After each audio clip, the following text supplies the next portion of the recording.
मैं आप सभी का लक्ष्मी हिंदी संसार की तरफ से स्वागत करती हूँ। आज मैं आप सभी के समक्ष एक ऐतिहासिक कहानी लेकर आई हूँ जिसका नाम है मातृभूमि का मान। इसके रचयिता हैं माननीय श्री हरिकृष्ण प्रेमी जी।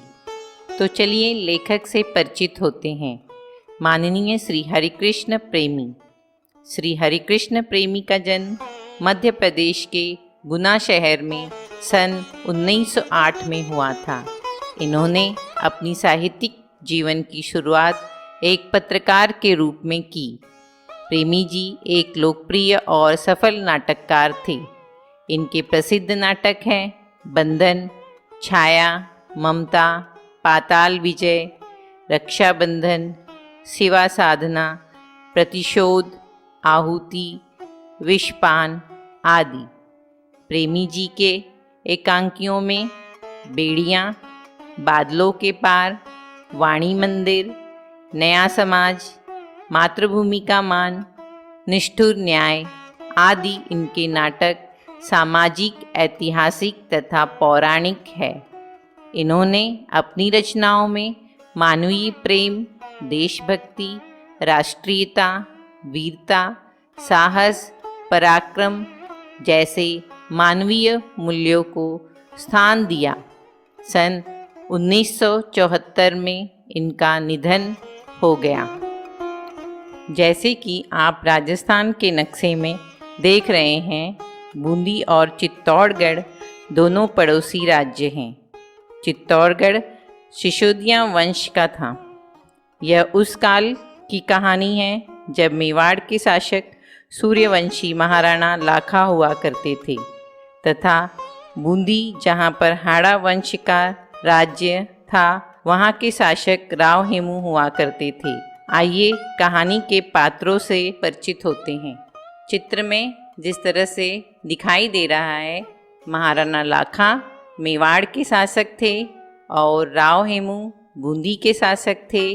अभय सिंह मेवाड़ के सेनापति थे। वीर सिंह मेवाड़ की सेना का एक सैनिक जो बूंदी का रहने वाला था, वह हाड़ा जाति का था।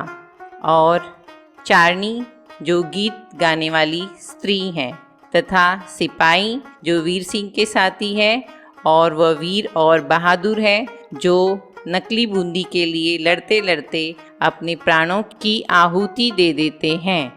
यहाँ बाईं तरफ आप देख सकते हैं महाराणा लाखा की वंशावली दिखाई गई है, जिसमें महाराणा लाखा जो है तीसरे मेवाड़ के शासक थे। इनका जन्म 1382 में हुआ था और इनकी मृत्यु 1421 में हुई थी। ऐतिहासिक पृष्ठभूमि में लिखित मातृभूमि का मान शीर्षक एकांकी में महाराणा लाखा मुख्य पात्र हैं। महाराणा लाखा वीर, देशभक्त तथा दृढ़ चरित्र के व्यक्ति हैं। उनकी इच्छा है कि अन्य छोटे छोटे राज्यों को अपने राज्य में मिलाकर एक राष्ट्र बनाकर एक सूत्र में बांधे। उन्हें अपनी ताकत पर नाज है, इसलिए वे बूंदी के राज्य को अपने राज्य में मिला लेना चाहते हैं। वे एक संवेदनशील व्यक्ति है, क्योंकि निमरा के मैदान में बूंदी के राव हेमू द्वारा पराजित किया जाना और युद्ध क्षेत्र से भागना वे अभी तक नहीं भूले हैं। इसलिए अपनी इस पराजय को वे कलंक के टीके के समान समझते हैं तथा धो देना चाहते हैं। वह बूंदी के किले पर अपना झंडा फहराना चाहते हैं। वे प्रतिज्ञा कर लेते हैं कि जब तक विजय प्राप्त नहीं करेंगे, अन्न जल ग्रहण नहीं करेंगे। चूँकि इस प्रतिज्ञा का पूरा होना कठिन था, इसलिए उन्हें सुझाव दिया गया कि बूंदी का एक नकली किला बनाकर उस पर विजय प्राप्त कर ली जाए। राणा के सैनिकों में वीर सिंह और बूंदी के भी कुछ सैनिक थे, जिन्होंने बूंदी के इस नकली दुर्ग की रक्षा करते करते अपने प्राण निछावर कर दिए थे। महाराणा को इस बात का थोड़ा भी अनुमान नहीं था। वीर सिंह की मृत्यु के बाद महाराणा लाखा आत्मग्लानि से भर जाते हैं उन्होंने वीर सिंह के शव का बहुत आदर किया और उसे सच्चा बहादुर बताया। तो चलें राव हेमू से परिचित होते हैं। राव हेमू बूंदी के शासक हैं जो देशभक्त, वीर, कर्तव्यनिष्ठ, निर्भीक एवं स्वाभिमानी हैं। वे किसी भी हालत में अपनी बूंदी को किसी के अधीन नहीं देखना चाहते। जब मेवाड़ के सेनापति अभय सिंह जी बूंदी को मेवाड़ के अधीन बताते हैं तो राव हेमू यह अत्यंत निर्भीकता से कहते हैं, हाड़ा वंश किसी की गुलामी स्वीकार नहीं करेगा, चाहे वह विदेशी शक्ति हो या मेवाड़ का महाराणा हो। प्रत्येक राजपूत को अपनी ताकत पर नाज है। मेवाड़ इतने बड़े दंभ को अपने प्राणों में आश्रय न दे, इसी में उसका कल्याण है। राव हेमू बूंदी को हर स्थिति में स्वतंत्र देखना चाहता है। वह बूंदी की रक्षा के लिए हर प्रकार के युद्ध के लिए तैयार है। वह स्वतंत्र रहकर महाराणाओं का आदर तो कर सकता है, परंतु अधीन होकर किसी की सेवा करना उसे पसंद नहीं है। अंत में जब महाराणा स्वयं वीर सिंह के शव के पास पश्चाताप करते हैं तथा उसकी वीरता को नमन करते हैं, तब राव हेमू अपने हृदय की विशालता का परिचय देते हुए कहते हैं कि हम युग युग से एक हैं और एक रहेंगे। हम सब राजपूत अग्नि के पुत्र हैं। हम सबके हृदय में एक ज्वाला जल रही है। हम कैसे एक दूसरे से अलग हो सकते हैं। बाईं तरफ चित्र में राव हेमू और अभय सिंह में प्रस्ताव पर वार्तालाप हो रही है। बाएं तरफ चित्र में नकली बूंदी का किला है जो अभय सिंह के निरीक्षण में महाराणा लाखा ने बनवाया था, और नीचे जो है वीर सिंह का चित्र है जिन्होंने नकली बूंदी के लिए अपने प्राणों की आहुति दे दी थी। अभय सिंह का परिचय इस प्रकार है। अभय सिंह महाराणा लाखा के सेनापति हैं। कुशल सेनापति ही नहीं, बुद्धिमान और कर्तव्यपरायण भी हैं। महाराणा भी उन पर पूरा विश्वास करते हैं। अभय सिंह महाराणा लाखा के अत्यंत विश्वास पात्र हैं। वह महाराणा का संदेश लेकर बूंदी के शासक राव हेमू के पास जाते हैं। जब चारनी ने बूंदी के नकली दुर्ग बनाने का सुझाव दिया तो अभय सिंह ने ही दुर्ग का निर्माण कराया। आइए वीर सिंह से परिचित होते हैं। वीर सिंह महाराणा की सेना में सैनिक है। हाड़ा वंश का है तथा बूंदी का रहने वाला है। वह अत्यंत वीर, साहसी, दृढ़ निश्चय, देशभक्त तथा स्वाभिमानी है। जब उसे पता चलता है कि महाराणा ने अपनी प्रतिज्ञा पूरी करने के लिए बूंदी का नकली दुर्ग बनवाया है तथा उसे तोड़ने का निश्चय किया है, तो उसका स्वाभिमान जाग उठा।